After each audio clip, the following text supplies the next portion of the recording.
The following video contains spoilers for Star Wars The Force Awakens, so if you have not seen the movie yet, I highly recommend seeing it before watching this video. So I've now seen Star Wars The Force Awakens 2 times, and I'm planning to go see it a 3rd time, and I've got to say it was absolutely everything I hoped it would be, and so much more. I know it came out over 2 weeks ago, but I wanted to go and see it the 2nd time before doing my Force Awakens review, because I wanted to be able to be a bit more critical and not just let the awe of the moment take me in and cloud my judgment. If any of you watching this video now haven't been to see Star Wars The Force Awakens yet and you're watching this video, then you're probably a Star Wars fan, and I guarantee you won't be disappointed. I thought it was one of the best movies of all time, and actually, to be honest, it overtakes The Empire Strikes Back in my list and goes to my favourite movie of all time. That's how good I thought it was. I feel like first I should talk about my favourite character from the new movie, and which is Rey. Daisy Ridley absolutely killed it. This was actually her first movie, and honestly, you cannot tell whatsoever. I thought her acting was amazing. I thought she portrayed Rey in a really emotional and strong way, and I thought that Rey allowed us to connect with the characters more than any other character in the movie did on an emotional level, and in kind of understanding what they're thinking, how they're feeling in certain times in the movie.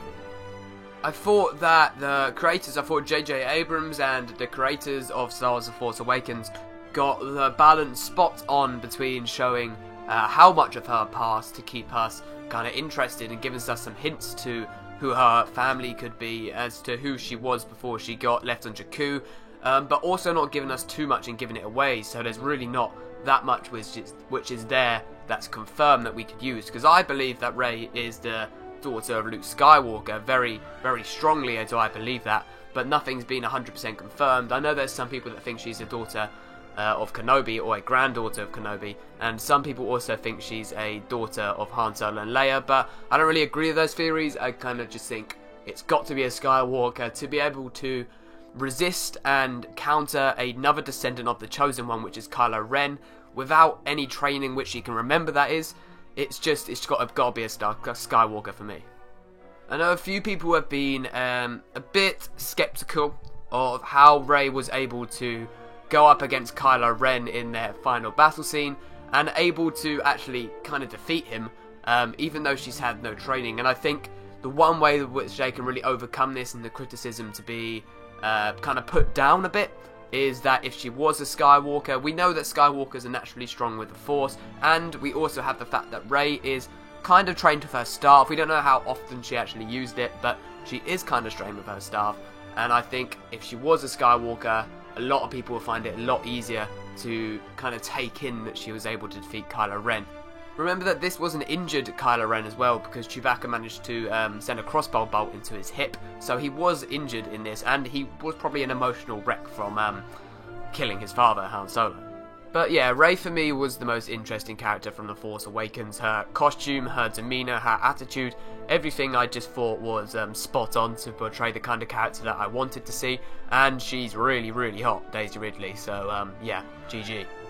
I also really enjoyed Finn as a character portrayed by John Boyega. I thought, similarly to Daisy Ridley, he portrayed his character in exactly the way that I hoped he would be portrayed in.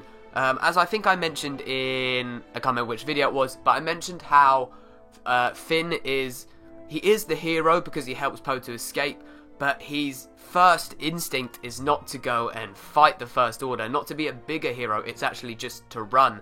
And what I love in movies like this is where you have those type of characters, ones that are flawed, ones that are similar to us. I mean, if we were facing the First Order, I don't know how many of us would stand and fight them, especially when he's been with them from birth and he knows they have Starkiller Base at their disposal to use. I just thought he portrayed it really well in being frightened and on being able to sympathise with Finn a bit for what he's seen and what he's been through, and for getting the order to execute the people on Jakku but not actually going through with it. I thought Finn was a big part of the humour in the movie as well, especially him and BB-8 on the Falcon, where they do the thumbs up as well when he's trying to convince Rey that he's part of the Resistance. I thought that was really good. Not only that, but when he's asking Rey, do you have any family? I think he says, do you have a brother? Do you have a boyfriend? She's like, oh, it's none of your business. I found that quite funny as well. So I thought he got the right balance between showing that he's committed and he's scared, but he can still kind of have fun. I think one of the main problems that a lot of people had with Finn is that when he fights Kylo Ren, and also when he fights the Stormtrooper, who has been called TR-8R for traitor, he's actually somewhat skilled in melee combat with Luke's lightsaber, but this isn't something which bugs me too much now. When I first got to cinema, it bugged me a bit, because I thought, if he hasn't had any training, how is he able to go up against Kylo Ren? I know he was kind of backing off for a lot of the Kylo Ren fight, and Kylo Ren did in the end defeat him, and he went into a coma. But if you actually read the Before the Awakening novel, if that's what you can call it, it's actually 3 short stories, one about Rey, one about Poe, one about Finn. You find out that Finn was actually one of the most promising cadets in the First Order Academy, and he was trained in both ranged and melee weapons, so he actually has had training for melee weapons, hence why he was able to use the lightsaber, not as well as a Jedi could, but he was able to use it quite effectively. I also love what Rey and Finn have kind of going on. I don't think we can call it a relationship, because it's not a relationship, but they have some sort of interest in each other, and we know that from seeing the movie, and I'm going to find it really interesting in episode 8 and 9 to find out where that actually goes, because if Rey is training to become a Jedi, then Finn is going to be something that she needs to let go of in a romantic interest, if she is romantically involved in Finn, which I think she may be, because he came to Starkiller Base, which is the home of the First Order, just to try and rescue her, so it'll be interesting to see where that goes. I went into The Force Awakens thinking that Poe Dameron would be my favourite character from the new Star Wars movie, but actually Rey and BB-8 took over from him. Even though I did really like him as a character, he was portrayed really well. I thought Oscar Isaac was perfect for the role of Poe. When he is being tortured by Kylo Ren to reveal where the part of the Luke Skywalker map is, I thought, oh my, he really is in pain, and yeah, I thought it actually made me feel like it was real, like, oh god, he's gonna die, that much pain. And I loved how they managed to do that. I think maybe I know they kind of skipped over how he escaped Jakku, but I thought it kind of worked, because when he comes back with the Resistance and kind of kicks the ass of so many TIE fighters, and Finn even is like, oh, that's some hell of a pilot. I thought that's pretty awesome. I think I would have liked to see a little maybe snippet of where he landed and how he got off, but yeah, oh well. I think when Daisy Ridley, John Boyega and Oscar Isaac revealed their roles in Star Wars The Force Awakens at Star Wars Celebration Anaheim back in April, we thought that Poe Dameron would have a bigger role than he did, because in all the trailers leading up to the release of The Force Awakens after Star Wars Celebration, he kind of went off a bit, and the focus more went on Rey, and it more went on BB-8, and it more went on Finn, and kind of strayed away from him a bit. But he does play a really, really big part in the movie in blowing up Starkiller Base, and he does play a part in getting the map in BB-8 to the Resistance, and I thought he was an awesome character, and I can't wait to see what episode 8 and 9 has in store for him, even though, I'm calling it now, he will die, unfortunately. I could go on for hours and hours and hours talking about how much I love BB-8. I went into Star Wars The Force Awakens thinking that BB-8 does look cool, but he will never ever come close to R2-D2, who I'm a massive fan of. And honestly, he doesn't beat R2-D2, but he comes very, very close to BB-8. I thought BB-8 was the central point of a lot of the humour in the film. When he does the blowtorch thumbs up to Finn, the whole cinemas kind of just went erupted. To try and portray a droid with such human characteristics, I don't know if that's the right way to describe it, but he comes across so human-like he has such a big personality that he wants to show, and hopefully his role in episode 8 and 9 doesn't actually go down. I know he was a central point of Star Wars The Force Awakens because he had part of the map for Luke, and hopefully he doesn't just his role doesn't deteriorate from now, because I'd hate to see that. He was an awesome character. I know a lot of people have had problems with Kylo Ren, but I personally thought he was a fantastic villain. I thought he was the villain we've been waiting for since Darth Vader. I thought maybe he was a bit less menacing when he took off the mask, but it also showed us a different side to him than we saw straight away, because we see a more light side to him, and it kind of keeps me really intrigued and interested as to, is it possible that he can come back to the light side? And is it possible that Rey, they could kind of switch around the original trilogy and Rey could go over to the dark? That's something I'm going to talk about in another video.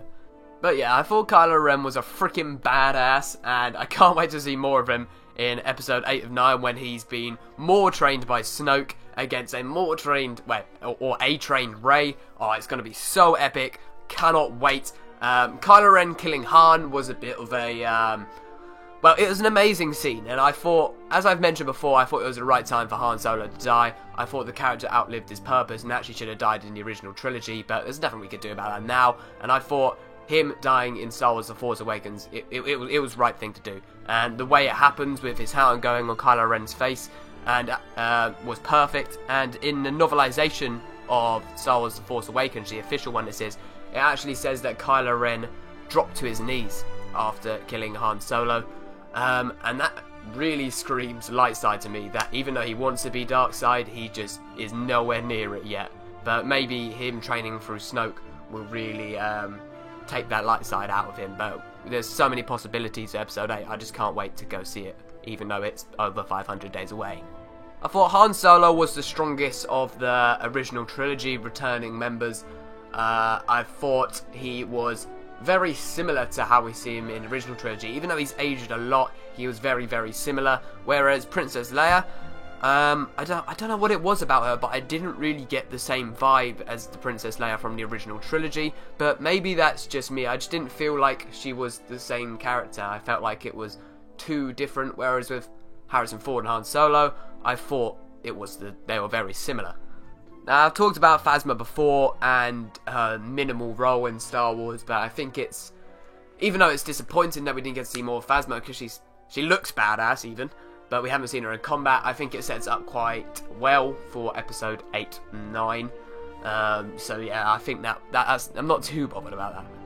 I wasn't actually expecting much of Chewbacca's role in this film, but I thought he played a lot bigger part than I thought he would, and he was the centre of most of the humour when he was in the scenes, when he's being treated on the Resistance base, when they go to Maz Kanata's place and he's like, oh, I like that Wookiee. I thought he played a really kind of important part. I loved his outrage when Han Solo dies and he fires at Kylo Ren. I thought that was pretty epic. But yeah, Chewbacca's role, I liked it a lot. In terms of the music in Star Wars The Force Awakens, I was... Mixed feelings. I thought some scenes the music was really, really powerful. Kylo Ren arrives on Jakku is a really one that stands out, and also when Rey is battling Kylo Ren, it's a Binary Sunset sort of remix, but it's different, but it's similar, and it's weird to explain, but I quite like that. But in other parts, I thought times which really could have done with really iconic music which stuck in our mind, and I didn't really get that in some scenes, such as Han's scene. I thought could have done with a bit more powerful music, but maybe that's just me being overly critical, because trying to find stuff to criticize in this film was actually quite difficult. The CGI I had really few problems with. I thought the balance between the effects and CGI were balanced perfectly. There was only, I think, like one scene where the CGI was a bit questionable in Maz Kanata's castle, I think that's what it's called. But other than that, I think that was only the one time which I was a bit like, that doesn't look too realistic. But that was only the one time, and I thought the CGI on a whole and the graphics as a whole were absolutely outstanding, mind-blowing, just amazing, really. But yeah, those are my thoughts on The Force Awakens and what I kind of felt of it. Even though I did bring up a few quite critical points in my review, I want to say that they are really minor points in my opinion, and it still doesn't bring down the movie as a whole that much, and it still goes up to my favourite movie of all time, with all the references to not only the original trilogy, but there's also a few references to the prequel trilogy in there, when Kylo Ren talks about cloning. I love that as well. So, yeah, really good film. I highly recommend you going to see it, and 10 out of 10. Cannot wait for episode 8, even though it's over 500 days away. If you have enjoyed this video, be sure to hit that like button and let me know what you thought of Star Wars The Force Awakens in the comment section below, as always. Have a very, very nice day, and may the Force be with you. Always.